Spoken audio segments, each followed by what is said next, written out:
Arjun Mayuri love स्टोरीचे 8 भाग यापूर्वीच upload केले आहेत. कृपया चॅनलवर जाऊन ते वाचावेत. आता या लाजाळूच्या झाडाचं लग्नात लाजून लाजून पाणी होणार असा अर्जुन मनात विचार करत होता. तिला मात्र कधी एकदा पोहोचते असं झालं होतं आणि ते पोहोचले एकदाचे. मयुरीची आई बाबा आले. त्यांनी जावयांचं स्वागत केलं. तसे ते जास्त नाराज नव्हते त्याच्यावर. त्याने मयुरीशी असं लग्न केलं म्हणून, कारण तिच्या बाबांना त्याचा कॉन्फिडन्स खूप आवडला होता. फक्त तिची आई थोडी नाराज होती, कारण पाहुण्यांनी मयुरीलाच नावं ठेवायला सुरुवात केली होती. मुलगीचीच काहीतरी भानगड असेल, त्याशिवाय का कोणी मुलगा असा तिच्याशी लग्न करेल? प्रेम नाही म्हणते तर गुपचूप कसं लग्न केलं तिनं? असे एक ना अनेक टोमणे तिच्या आईनं ऐकले होते. पण मग मयुरीला सुखात पाहून त्याही सुखावल्या होत्या. मनाविरुद्ध लग्न झालेली मयुरी आता मात्र माहेरचं नाव घेत नाही, म्हणजे आपला जावई काय हिरा आहे हे त्यांना कळलं होतं. जे हवं ते मिळवण्याची धमक आणि लाथ मारेन तिथं पाणी काढेन असा अर्जुनचा जिद्दी स्वभाव. चुकीचं त्याला खपत नाही आणि त्याच्या प्रिय माणसांवर भरभरून प्रेम तो करायचा. काय गं मयुरी आणि जावई बापू, जरा लवकर यायचं ना. आई अहो, तुमची मुलगी तयार व्हायला किती वेळ लावते? मी तर केव्हाचा तयार होऊन बसलो होतो.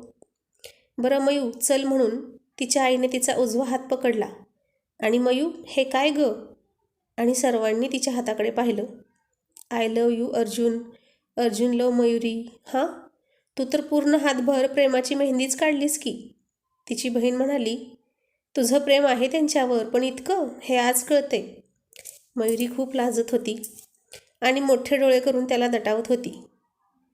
मी काय केले? माझ्याकडे का पाहत आहेस अशी रागाने? अर्जुन तिला अजूनच खिजवत होता. बघा ना आई, तुमची मुलगी कशी मोठे डोळे करून मला दम देते. आणि तशी मयुरी गोरीमोरी झाली. काय करावं यांचं? एकतर स्वतःच मेहंदी काढली आणि आतावर मलाच, ती मनात म्हणत होती. अर्जुन म्हणाला, मी म्हणत होतं तिला की असं नको करू, सगळे तुला हसतील, चिडवतील. तर मला म्हणाली, असू दे, अख्ख्या जगाला कळू दे की माझं तुमच्यावर किती प्रेम आहे ते. आणि असं म्हणून त्याने तिला डोळा मारला आणि तिची नजर खाली गेली. निदान मोठ्या माणसांसमोर तरी फाजीलपणा नको ना करायला. एरवी काय कमी छळतात का ते मला? पण यांना कोण समजवणार? आता त्यांच्याकडे नकोच बघायला, नाहीतर त्यांना आणखीनच चेव चढेल, असं मयुरी मनात म्हणाली आणि त्याच्याकडे बघायचं तिनं टाळलं. आता लग्नाची वेळ जवळ आली होती. सगळे गडबडीत होते. तरीही मयुरीकडे पाहून सगळे हसत होते आणि ती काहीशी लाजत लाजत हसतच सगळ्यांना काय हवं नको ते बघत होती. मयुरी तिच्या कामात मग्न होती. तो तिच्या मोहक हालचाली एका जागी बसून पाहत होता. त्याची जास्त कोणाशी ओळख नव्हती आणि त्याने ती करूनही घेतली नाही. तो त्या घरचा जावई होता आणि जावयासारखाच राहत होता, अंतर राखून. मयुरी हातात अक्षदांचं ताट घेऊन चालली होती आणि त्याने तिचा हात धरला. अहो काय करताय? सोडा ना, कुणी पाहिलं तर काय म्हणतील? काय म्हणतील? नवरा बायकोचा रोमॅन्स चाललाय असंच म्हणतील ना. म्हणू दे, मला आवडेल ते. चला, तुमचं आपलं काहीतरीच. ती लाजली. तुम्हाला काय आवडणारच की. का गं, तुला नाही का आवडणार? आता ती गप्प बसली. बोल की गं, उत्तर तरी दे. मी इथं कामं करायची का तुमच्या प्रश्नांची उत्तरं द्यायची? उत्तर दे. नाही देणार. बरं, मग तू इथेच राहा. मी माझ्यासाठी याच मांडवात दुसरी कोणीतरी शोधतो. शिवाय ब्राह्मण आहेच. आजच दुसरं लग्न करतो बघ.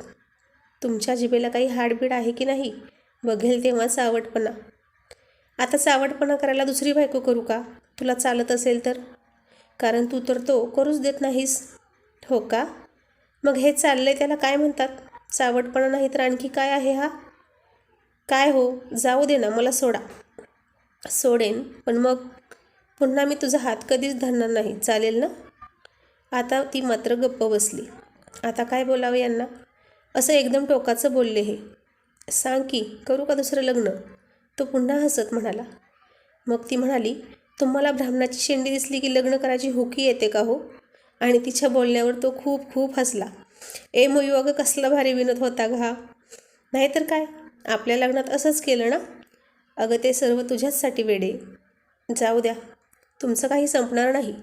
मी काही बोलले की तुम्ही त्यावर उत्तर देणारच. त्यापेक्षा मीच गप्प बसते. माहेरी आलीस पण नवऱ्याला विसरलीस का गं तू? चहा पाणी विचारशील की नाही? अय्या, तुम्ही अजून काहीच नाही घेतलं. तेच तर हवंय म्हणून थांबवली तुला. तू अजून कुठे काही दिलंस घ्यायला? काय आणू तुम्हाला? चहा, कॉफी की सरबत? तिन्ही नको. स्वीट चालेल. ते जेवणात मिळेल. बासुंदीचा स्वीट मेनू आहे आज. मला बासुंदी नको, रसगुल्ला हवा आहे. तो तिच्या अगदी जवळ जाऊन हळूच कानात म्हणाला, ईश्य, जा तिकडे. सांगा ना, चहा पाठवू की कॉफी? तो म्हणाला कॉफी, आणि त्यानं कॉफी घेतली. तिच्या समोर धरली. हा मयू, एक घोट घे. काय हे, आपण कुठे आहोत याचं तरी भान ठेवा जरा. तुम्हीच प्या, मला नको. आणि त्यानं तिच्याकडे पाहत पाहत कॉफीचा कप तोंडाला लावला आणि जिभेला चटका बसला. आ, तो ओरडला. बसला ना जिभेला चटका? लक्ष कुठं असतं तुमचं? तुझ्याकडेच. गप्प बसा. मी काय कुठं पळून जाते का? पळतेस तर आहेस, दूर दूर. जास्त भाजलं का हो? ती काळजीने म्हणाली. हो ना, खूप दुखतंय. होईल हं बरं. असंच कसं होईल बरं? तू त्या दिवशीचं तुझं औषध दिल्याशिवाय नाही बरं होणार लवकर. कोणतं औषध त्या दिवशीचं? तिला आठवेच ना.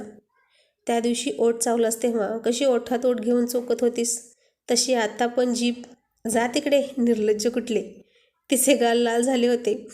आता घरी जाईपर्यंत भेटणार नाही असं म्हणाली आणि ती लाजून पळून गेली. तो खूप हसायला लागला. मयुरीची एक दूरची बहीण कोमल तिच्याजवळ आली आणि म्हणाली, ताई, तो मुलगा तुझ्या ओळखीचा आहे का गं? तू मगाशी त्याच्याशी बोलत होतीस ना, म्हणून विचारते तुला. कोण गं? अगं तो बघ, तिथे एकटाच बसला आहे तो. ती अर्जुनकडे बोट दाखवून म्हणाली. मयुरी म्हणाली, हो का गं? तुझं काय काम आहे त्यांच्याकडे? अगं तो किती हँडसम आहे बघ, किती राजबिंडा, रुबाबदार. मला तो खूप आवडला आहे. प्लीज त्याची माझी ओळख करून दे ना. त्याचं लग्न झालं आहे का गं? मयुरीला आता अर्जुनची गंमत करण्यासाठी आयतीच संधी चालून आली होती. ती म्हणाली, नाही, अजून नाही झालं त्यांचं लग्न. मग कोमल म्हणाली, त्यानं जर होकार दिला तर मी त्याला लग्नाची मागणी घालणार आहे. मी माझ्या आईला सुद्धा सांगितलं आहे की मला तो आवडला आहे म्हणून. कोमल खूपच लाजत होती. तिला पाहून मयुरीला हसूच आलं. कोमल तर अर्जुनसोबत बोहल्यावर चढायचाच विचार करत होती. पण तिची फिरकी घेण्यासाठी ती म्हणाली, हो देते की ओळख करून, त्यात काय एवढं. पण स्वभावाने तो फार तापट आहे हं, चिडका आहे अगदी, आणि हट्टीसुद्धा. असू दे गं, सगळं चालेल ताई, पण किती हँडसम आहे बघ ना तो. आणि त्याचा चेहरा सांगतोय की तो किती रोमॅन्टिक आहे. मला असाच नवरा पाहिजे. हो गं, हँडसम तर ते आहेतच खूप, आणि त्याहून जास्त प्रेमळ. असं मयुरीने अर्जुनकडे प्रेमाने एक नजर टाकली. अर्जुन आणि मयुरीचं लग्न विचित्र प्रकारे झालं होतं, त्यामुळे अर्जुनला कोणी पाहिलंच नव्हतं. फक्त तिचे आई बाबा आणि भाऊ एवढेच ओळखत होते त्याला. सगळेजण अमितलाच तिचा नवरा म्हणून ओळखत होते, कारण सर्व लग्नपत्रिका अमितच्या नावाने होत्या. साखरपुडा, हळद, सगळे विधी अमितसोबत झाले आणि लग्न मात्र अर्जुनसोबत. आता मयुरी तिला घेऊन अर्जुनकडे आली. म्हणाली, अहो अर्जुनराव, बघितलं का तुम्हाला कोण भेटायला आले? ही माझी दूरची बहीण आहे. तिला तुम्ही खूप आवडला आणि हिला तुमच्याशी लग्न करायचं आहे. अशी मयुरी डोळ्यातल्या डोळ्यात इशारा करत त्याच्याशी बोलत होती. ती त्याची चेष्टा करत होती आणि तोही मनातल्या मनात हसत होता. तुम्ही मगाशी म्हणालात ना, तुम्हालाही याच मांडवात लग्न करायचं आहे आणि तुम्हाला कोणीतरी मुलगी हवी आहे लग्नासाठी. तुम्हाला त्रास नको म्हणून मीच शोधून आणली. चालेल ना? कोमल तर आता उड्याच मारायची राहिली होती. खरंच याच मांडवात त्याच्याशी तिचं लग्न होईल असं तिला वाटलं. ती त्याचा हात पकडतच म्हणाली, काय, तुम्ही पण मुलगी शोधताय लग्नासाठी? मी लगेच तयार आहे. चला आजच, आत्ताच लग्न करू आपण. अर्जुन आता बरोबर मयुरीच्या जाळ्यात सापडला होता. तिने बरोबर त्याला कात्रीत पकडलं होतं. तो कोमलच्या हातातून हात सोडवत म्हणाला, नाही नाही, तुमचा काहीतरी गैरसमज झालाय. मयुरी म्हणाली, गैरसमज काय त्यात? मगाशी तुम्हीच म्हणत होता ना की तुम्हाला चावटपणा, रोमॅन्स करण्यासाठी एक बायको हवी आहे. आमची कोमलसुद्धा खूप रोमॅन्टिक आहे, अगदी तुम्हाला हवी तशी. तुम्हाला खूप एकटं एकटं वाटत आहे. कोमल मात्र आता त्याला जास्त चिकटली होती. त्याला तिचा स्पर्श नको होता. तो कधीच कुठल्या स्त्रीकडे नजर उचलून बघत नव्हता किंवा स्पर्श करत नव्हता. मयुरीजवळ तिची चेष्टा करण्यासाठी फक्त इतर बायकांचा उल्लेख करायचा, तेवढंच काय ते. तो मयुरीकडे पाहून डोळ्यातूनच विनंती करत होता की हिला इथून कठव. आणि मयुरी त्याला डोळा मारून मान हलवून नाही म्हणत होती. आणि कोमल म्हणाली, ताई, यांना इथून जाऊ देऊ नकोस. मी आई बाबांना बोलावते. आज ठरवूनच टाकू काय ते. ती गेली तशी अर्जुनने मयुरीला जोरात जवळ घेतलं आणि ती शहारली. त्याच्या स्पर्शाने ती लगेच मोहरून जायची. तिच्या गालावरची लाली वाढली होती. तो तिच्या सौंदर्याकडे एकटक पाहत होता. आता तिला सोडूच नये असंच त्याला वाटत होतं. ती बघ किती चिकटते आहे मला. मग असू द्या की, तुमचीच इच्छा पूर्ण करते मी. नको ती इच्छा पूर्ण करायला बरं जमतं ग तुला. म्हणजे तुमची इच्छा नाही दुसरं लग्न करण्याची. आता तो तिच्या डोळ्यात डोळे घालून म्हणाला, कशी असेल? अजिबात नाही. तुझ्यासारखी सुंदर, मादक, सेक्सी, खट्याळ, चावट, प्रेमळ बायको असताना तुझंच प्रेम मला सरत नाही. अगदी पोट भरून पुरून उरतं. मग दुसरीची काय गरज? मयुरी आता त्याच्या शब्दांनी घायाळ झाली होती आणि तो पुन्हा हळूच आवाजात म्हणाला, तुझाच रात्रीचा हट्ट पूर्ण करता करता माझी दमछाक होते. मी तुझ्या प्रेमात इतका बुडून गेलो आहे की मला श्वासच घेता येत नाही. आणि दुसरीला आणून काय करू? मयुरी आता खूपच लाजत होती. त्याच्या नजरेला सुद्धा नजर देत नव्हती, कारण पुन्हा तो त्याच्या नजरेने तिला वेडं करून टाकेल आणि मग तिला तिच्या भावना अनावर होतील. इकडे कोमल तिच्या आईला म्हणाली, आई तो बघ, तो मुलगा मला खूप आवडला आहे आणि त्याची सुद्धा इच्छा आहे लग्न करण्याची. चल ना तू. अगं तू काही वेडी झालीस का? तो मयुरीचा नवरा आहे. कोमलला खूप नवल वाटलं. अगं पण तिनंच तर मला त्याची ओळख करून दिली. तिचा नवरा आहे हे मला सांगितलंच नाही तिनं. अगं ते एकमेकांची सतत चेष्टा करत असतात. काहीतरी झालं असेल त्यांच्यात आणि तूच बरोबर सापडलीस त्यांना. काय नाव काय सांगितलं त्याचं तिनं तुला? अर्जुन.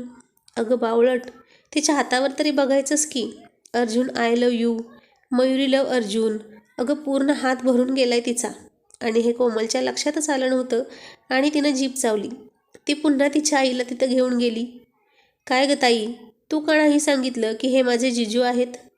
मयुरी आता खूप हसत होती. ए ताई, जिजू खरंच खूप छान आहेत हा. अगं मी तुझी चेष्टा करत होते, असं मयुरी म्हणाली. तुझी नाही, ती माझी चेष्टा करत होती, समजलं का कोमल? अर्जुन म्हणाला. मग कोमलने हाय जिजू म्हणून हात पुढे केला आणि अर्जुनने दोन्ही हात जोडून तिला नमस्कार केला. आणि मयुरी खूप हसत होती आणि तिला जवळ ओढतच पुन्हा अर्जुन म्हणाला, माझी चेष्टा करतेस काय? आता तुला दाखवतोच. काय काय दाखवणार सांगा ना, असं म्हणून ती त्याच्या तावडीतून सुटून पळून गेली. अर्जुन हसतच म्हणाला, खूपच तयार झाल्यात मयुराणी माझी ट्रेनिंग घेऊन. आता लग्न छान पार पडलं. निरोप घेताना आई बाबा म्हणाले, आता लवकर पाळणा हलू द्या घरात. दोघेही बाळाचं आता जरा मनावर घ्या. 2 वर्षे झाली की लग्नाला. आता प्लॅनिंग बंद करा तुमचं. 2चे 4 हात झाले, आता 4चे 6 हात होऊ द्या. आणि तिची मावशी म्हणाली, जावई बापू आता 2घात आणा 3रा आणि रोमॅन्स सगळा विसरा. आणि सगळे हसायला लागले. मयुरी लाजायला लागली. तिचे लाल झालेले गाल पाहून संधी साधून अर्जुन सावटपणे म्हणाला, आम्ही तर दररोज खूप प्रामाणिकपणे बाळासाठी प्रयत्न करतो. हो की नाही ग मयू? आणि मयुरी तिथून पळतच जाऊन गाडीत बसली. सगळे खो खो हसायला लागले आणि अर्जुन खाटाळपणे प्रेमाने तिच्याकडे बघत होता.